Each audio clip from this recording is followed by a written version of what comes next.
Bonjour! Cette semaine, dans le truc article, j'aimerais vous présenter une application qu'on retrouve sur iPad.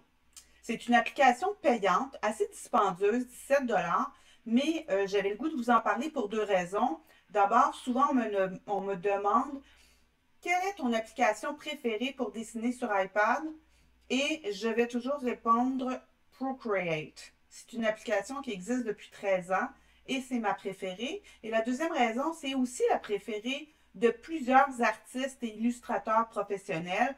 Donc, vous allez voir que on peut aller très loin dans la création dans cette application-là. Donc, petite visite guidée. On commence par se faire un nouveau canevas. Vous voyez, vous avez différentes options. Je vais choisir carré.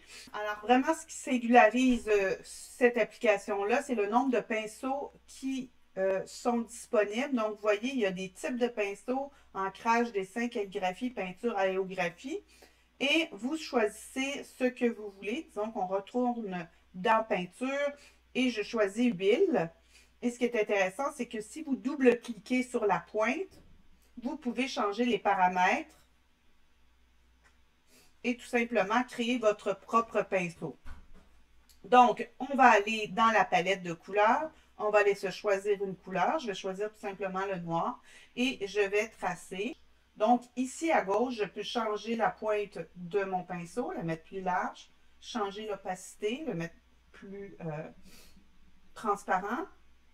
Et on va aller essayer un autre pinceau dans une autre couleur. Donc, ici, dans la palette, vous allez à l'extérieur pour choisir votre couleur et à l'intérieur pour choisir votre nuance. Donc, je vais augmenter mon opacité, réduire ma taille et j'ai mon pinceau ici. Comme dans plusieurs applications, vous avez différents calques. Vous pouvez ajouter un calque, choisir, continuer de votre création avec un nouveau pinceau, disons en calligraphie. Et si vous avez un crayon, un stylet qui est sensible à la pression, l'application va répondre justement si on presse fort ou non, comme pour simuler là, un vrai crayon.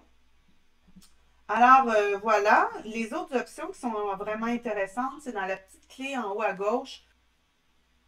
Vous pouvez jouer entre autres votre processus de création, donc en choisissant lecture en time-lapse. Là, ça va très vite parce que je n'ai pas tellement créé longtemps. Et vous avez aussi toutes sortes d'ajustements que vous pouvez faire. Vous pouvez aussi retravailler des formes. Et pour terminer, ben, vous pouvez choisir, par exemple, si je choisis le calque 1, travailler et bouger votre premier dessin et le travailler de façon plus vectorielle. Donc, vous avez beaucoup, beaucoup d'options. Alors voilà, c'était un petit coucou de Procreate, une application pour le dessin et la peinture vraiment chouette, super professionnelle.